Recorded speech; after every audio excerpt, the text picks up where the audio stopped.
जेन जी और जेन अल्फा। इस वक्त ये वो दो शब्द हैं जिसे सुनकर सत्ता और प्रशासन सबके कान खड़े हो जाते हैं। छात्रों के प्रदर्शन पर डीएम से लेकर मंत्री तक दौड़े चले आते हैं। वजह है इस जनरेशन की ताकत, और उसी ताकत का फायदा केवल एक पक्ष न उठा सके, इसीलिए सबके जहन में केवल जेन जी चल रहा है। यहां तक कि अब तो प्रधानमंत्री अपने हर मंत्री को हर दिन एक एक नया टास्क पूरा करने को दे रहे हैं।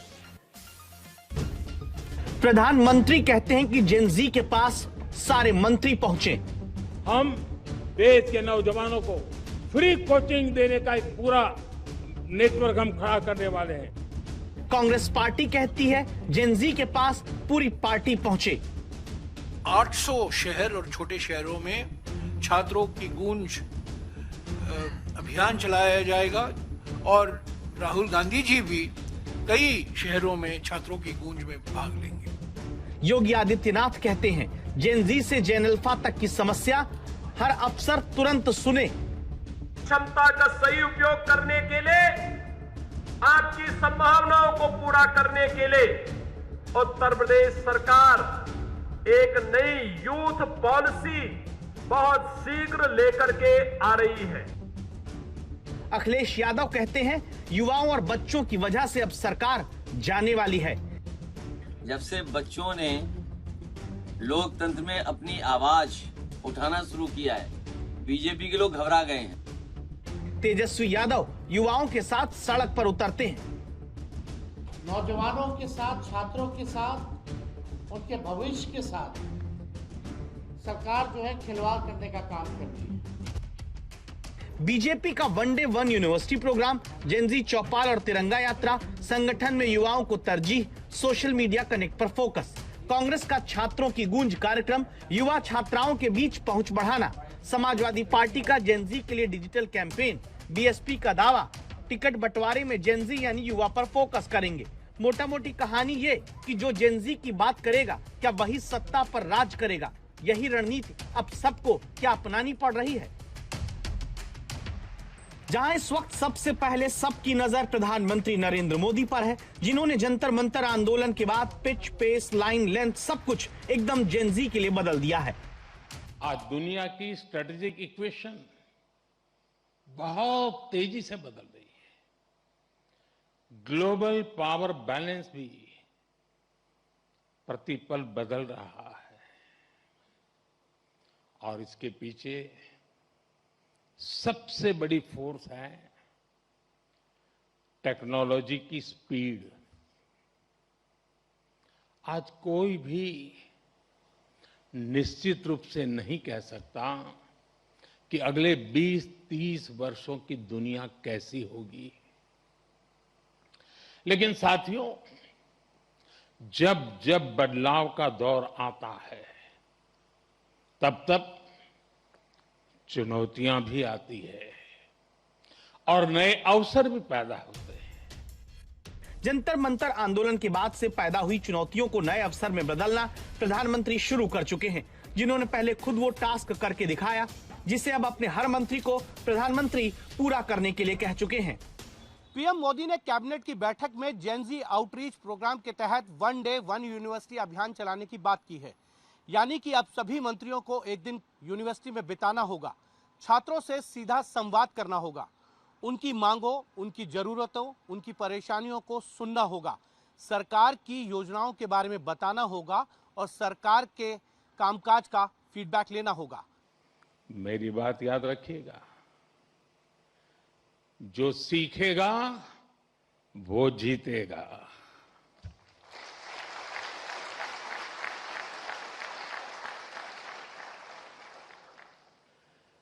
जो नए चैलेंजेस के नए सॉल्यूशंस खोजने का साहस रखेगा, चैलेंजेस उसके लिए चांसेस बन जाएंगे। आईआईटी दिल्ली में जो बात प्रधानमंत्री ने इसी महीने कही है, उसी में मानो उनके मंत्रियों और सरकार संगठन से जुड़े एक एक व्यक्ति के लिए सार छिपा हुआ है। प्रधानमंत्री ने तय कर लिया है कि नौकरी, स्किल, स्कूल, शिक्षा और परीक्षा मुद्दा कोई भी हो, अब देश के 1300 विश्वविद्यालय, 57 सेंट्रल यूनिवर्सिटी, 522 स्टेट यूनिवर्सिटी के अलावा जो डीम्ड और प्राइवेट यूनिवर्सिटी हैं, हर जगह लगातार एक दिन एक एक मंत्री को पहुंचकर मुद्दों का सामना करना होगा, सवालों का जवाब देना होगा। इतना ही नहीं, मंत्रियों को अपने निर्वाचन क्षेत्रों के सरकारी स्कूलों के दौरे पर भी जाना होगा, बच्चों से भी बात करनी होगी, जहां खुद इंस्टा मोड में प्रधानमंत्री पहले आ चुके हैं। हाय फ्रेंड्स, आज तो मन करता है बस आपसे ही बातें करूं। वहीं अब नई पीढ़ी से राजनीतिक संवाद बढ़ाने के लिए भी प्रधानमंत्री गंभीर हैं। सूत्रों के मुताबिक प्रधानमंत्री ने मंत्रियों को यह सलाह दी, पारंपरिक तरीके छोड़िए, जेनजी युवा वोटर के पसंदीदा तरीकों से कनेक्ट होकर बात करिए। इसके लिए मंत्रियों को फेसबुक, एक्स के अलावा इंस्टाग्राम, लिंक्डइन जैसे सोशल मीडिया पर एक्टिव रहने के लिए कहा गया। सरकारी योजनाओं के प्रचार प्रसार की सिर्फ खाना पूर्ति वाली सरकारी भाषा वाली पोस्ट की बजाय shorts, reels, vertical, selfie style में कंटेंट क्रिएटर की तरह पोस्ट करने को कहा गया है, क्योंकि अब मुख्यमंत्री और मंत्रियों के यूथ कनेक्ट को भी परफॉर्मेंस रिव्यू का हिस्सा बनाया जाएगा। बैठक में सभी मंत्रियों के सोशल मीडिया परफॉर्मेंस का रिकॉर्ड दिया गया। 1 मई से 15 अगस्त यानी 3.5 महीने का इंस्टा, फेसबुक, ट्विटर, लिंक्डइन के परफॉर्मेंस का जिक्र था, लेकिन सोशल मीडिया पे रीच और एंगेजमेंट के मामले पे प्रधानमंत्री का रिकॉर्ड सबसे बेहतरीन था। वहीं एनडीए के घटक दलों के मंत्रियों का रिकॉर्ड औसत दर्जे का था। दरअसल कैबिनेट बैठक के अंदर मंत्रियों का जो सोशल मीडिया रिपोर्ट कार्ड दिया गया है, उसमें मंत्रियों का सोशल मीडिया आउटरीच का पूरा डेटा था। खासकर फेसबुक, ट्विटर, इंस्टाग्राम और लिंक्डइन के आंकड़े रखे गए, जिन पैमानों पर मंत्रियों की परफॉर्मेंस देखी गई। ये देखा गया कि मंत्री रोज कितनी पोस्ट कर रहे हैं, उनकी पोस्ट पर कितने लाइक्स आ रहे हैं, कितने शेयर, कितने कमेंट्स, यानी कुल कितनी एंगेजमेंट मंत्रियों की सोशल मीडिया पोस्ट पर हो रही है। मंत्रियों की हर पोस्ट पर औसतन कितने लोग जुड़ रहे हैं, मंत्री के फॉलोअर्स बढ़ रहे हैं कि घट रहे हैं, और मंत्रियों ने सरकारी योजनाओं और कामयाबियों को कितने प्रभावी ढंग से डिजिटली प्रमोट किया है। असल में प्रधानमंत्री चाहते हैं कि जो संवादहीनता पहले रही वो दूर हो, सरकार की स्कीम युवाओं तक पहुंचे और जेनजी की समस्या सरकार तक आसानी से आए। इसीलिए लगातार पीएम अब खुद ही मंत्रियों के सामने टास्क रख कर दे रहे हैं। जब कभी कोई चुनौती बहुत बड़ी लगे तो उसे घबराइए मत, उसे छोटे छोटे हिस्सों में बांट दीजिए। आपने खुद देखा है कैसे लैब में कोई प्रॉब्लम डेड एंड तक यानी लगने लगती थी, सिमुलेशन में सॉल्यूशन खोजने में घंटे या दिन निकल जाते थे, लेकिन फिर आपने प्रॉब्लम सॉल्व भी की और कुछ नया लेकर भी आए। इसी तरह लाइफ में भी मुश्किलें आएगी, लेकिन मुश्किलों का स्वभाव होता है, वो अकेले नहीं आती है। मुश्किल जब आती है ना, तो साथ साथ मौके भी लेकर आती है।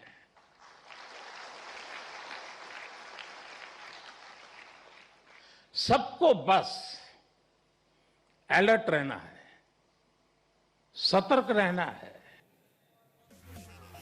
धर्मेंद्र प्रधान के इस्तीफे के बाद से हर दल और नेता जेनजी का नाम जप रहा है। हर दल चाहता है कि जेनजी उसके साथ हो जाए।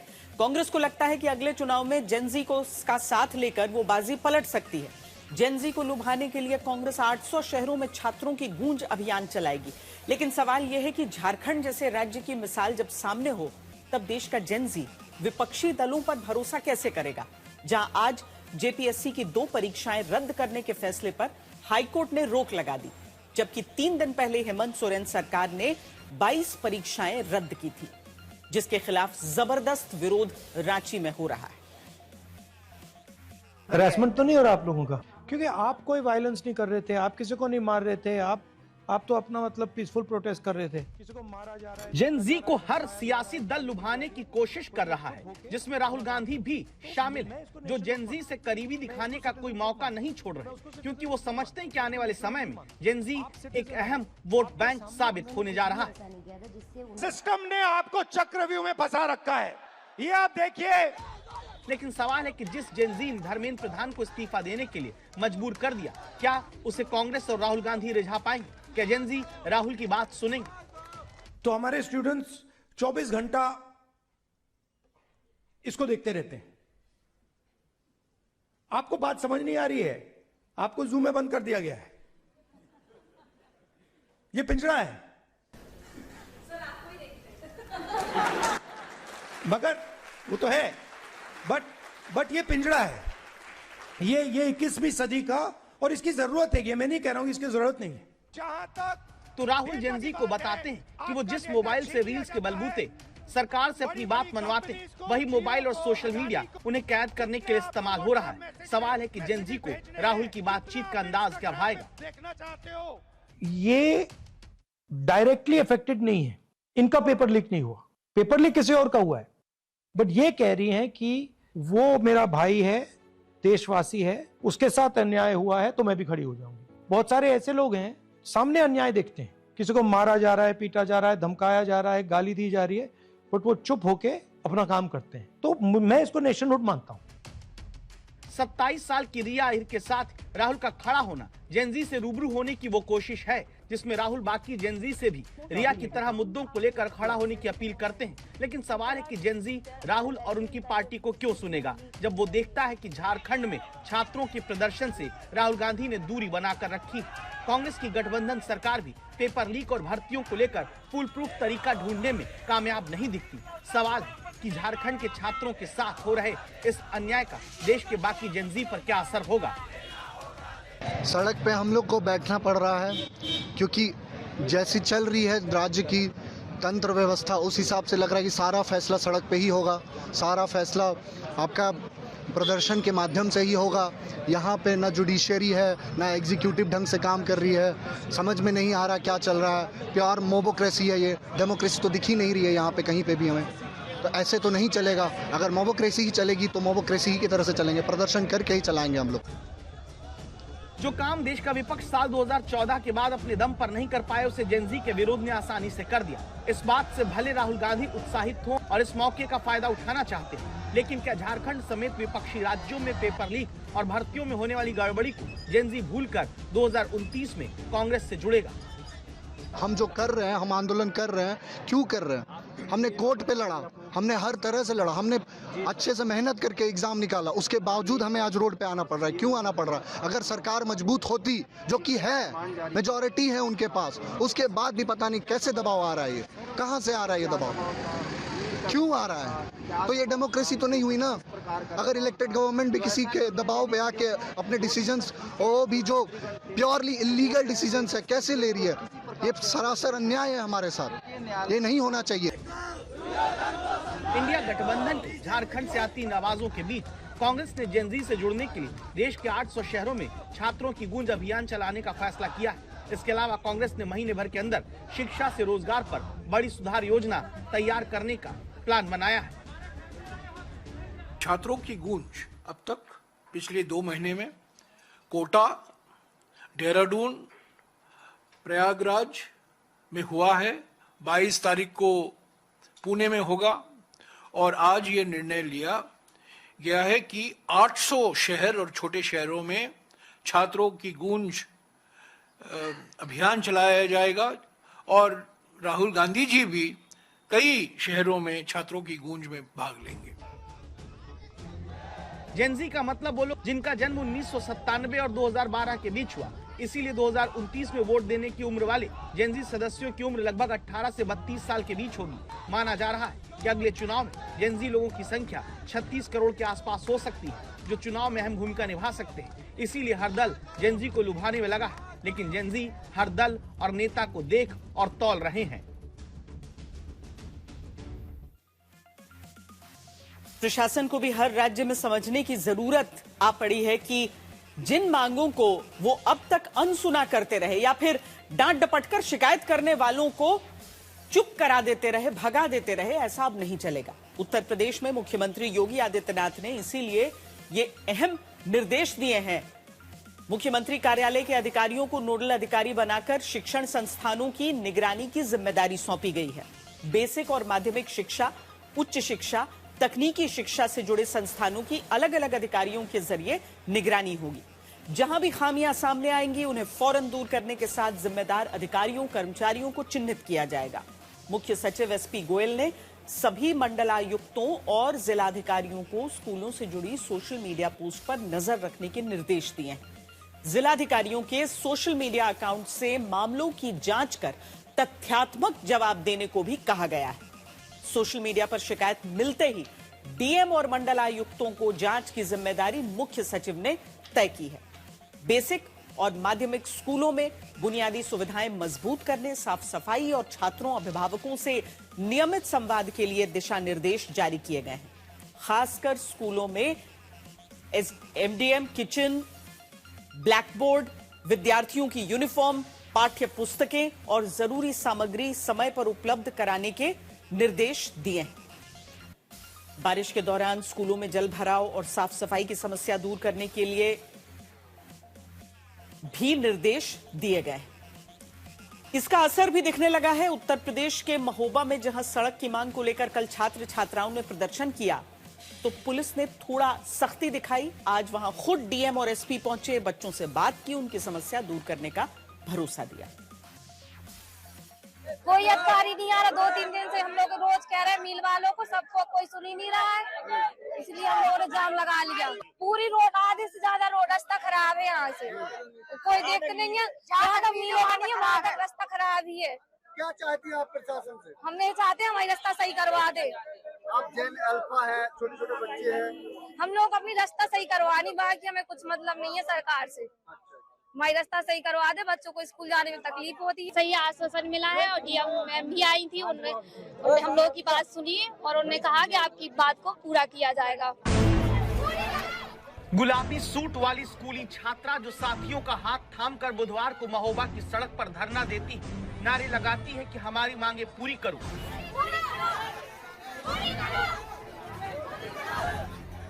19 अगस्त को जो बच्ची पुलिस के सामने लड़कर अपने लिए साफ सुरक्षित सड़क का अधिकार चाहती है, वही स्कूली छात्रा जब गुरुवार को मेज पर तमाम मीडिया के माइक के सामने बैठकर फुल कॉन्फिडेंस के साथ बताती है कि हमारी मांगे प्रशासन ने सुन ली है, तो ये लोकतंत्र की सबसे बड़ी, सबसे ताकतवर तस्वीर है। कुमकुम का आत्मविश्वास देखिए और आज आप इसे सुनिए। सड़क नहीं है, लाइब्रेरी भी गांव में नहीं है और स्टेडियम भी नहीं है बच्चों को खेलने के लिए। मैम ने 1 महीने की मोहलत दी है, आपके कह रहे सब कुछ होगा आप लोगों की। डीएम मैम आई थी। क्या बोली डीएम मैम? बोल के गई आपकी बात सुनी जाएगी और आप पूरे भी की जाएगी आपकी मांगे। रोड सही भी करवाएंगी और लाइब्रेरी की भी बोल के गई है। स्टेडियम, गांव, पानी के लिए भी बोला उनने। सुन रहे ना, यही वो जेन अल्फा का आत्मविश्वास है जो सरकारों को त्वरित कार्रवाई के लिए जगा रहा है। वरना महोबा के रायपुर कला गांव को जोड़ने वाला लगभग 3 किलोमीटर का रास्ता, जहां सड़क नहीं गड्ढे हैं, उसी को तो सुधारने के लिए जब छात्रों ने बुधवार को धरना दिया, सड़क जाम की, तो वायरल हुई थी महोबा पुलिस की गुंडागर्दी, जो छात्रों को हटाने के लिए लात मारने लगे, बच्चों को खींचकर हटाने लगे। लेकिन 24 घंटे के अंदर योगी सरकार के निर्देश के बाद वही प्रशासन गांव तक पहुंचता है। डीएम गजल भारद्वाज आती है, एसपी शशांक सिंह गांव पहुंचते हैं, छात्रों के साथ बात करते हैं, उनको भरोसा देते हैं हर समस्या को दूर किया जाएगा। संवाद के 2 कारण थे। सबसे पहला कारण तो यही था कि एक जिलाधिकारी के तौर पर हमें इस बात का बहुत बुरा लगा कि हमारे बच्चे बच्चियों को जाम लगाने की नौबत आई, क्योंकि निरंतर हमारे यहाँ के जो बच्चे बच्चियां हैं महोबा जिले के, वो बहुत ही पढ़ाई में तेज बच्चे हैं और निरंतर उनकी समस्याओं पर एक्शन लिया जाता है। तो बच्चों से आज हमने यही संवाद किया कि जो भी समस्या आ रही थी, चाहे वो सड़क की है या स्कूल की है, उसके बारे में प्रॉपर चैनल से वो अपने शिक्षक के साथ, या आगे भी कोई समस्या आए तो अपने शिक्षक शिक्षिका के साथ वो हमारे या कप्तान साहब के ऑफिस आकर अपनी बात बता सकते हैं। हम लोग यही संवाद का मेन रीजन यही था कि रोड जाम करने से क्या होता है कि आवागमन में किसी को, एम्बुलेंस में किसी की जान जा सकती है, समस्या हो सकती है। तो बच्चों को काउंसिल किया हमने कि कोई भी समस्या जो है वो सही प्लेटफॉर्म पे वो रखें और उसका बिल्कुल हम लोग कार्रवाई उस पर कराएंगे। जहाँ तक वीडियोस की बात थी तो उस पर ऑलरेडी कप्तान साहब जो है वो एक्शन ले रहे हैं। बोल के गई हैं कि अब कार्रवाई होगी उनके खिलाफ, क्योंकि बच्चों के साथ ऐसी बदतमीजी नहीं करनी चाहिए। हमारी गलती है कि हमने रोड जाम किया क्योंकि हमारी बात नहीं सुनी जा रही थी। यदि सुनी बात बात सुनते हमारी तो हमें जरूरत नहीं थी रोड पे जाने की, प्रदर्शन करने की। तो हम लोगों की बात नहीं सुनी गई, इसलिए हमने प्रदर्शन किया। उन लोगों ने बदतमीजी की, वो प्यार से भी तो समझा सकते थे क्योंकि हम छोटे हैं उनसे। उनका फर्ज बनता है कि अपने छोटे बच्चों को सही से समझाएं। उन्हें ना सही समझाने की वजह से बच्चों के साथ बदतमीजी की, मारा पीटा, उन्हें धमकी भी दी। उन लोग गार्जियन के खिलाफ कार्रवाई होगी। सच्चाई यही है कि संवाद ही लोकतंत्र की सबसे बुनियादी जरूरत। जहां संवाद समय से नहीं हुआ तो बच्चों ने प्रदर्शन किया। संवाद करने बड़े अधिकारी जब महोबा पहुंचे तो बच्चे मान गए। उस रास्ते पर काम होने लगा जहां की समस्या है, और ये बुलडोजर की असली ताकत है। जहां संवाद के बाद बुलडोजर रास्ता सुधारने का काम करने लगा है।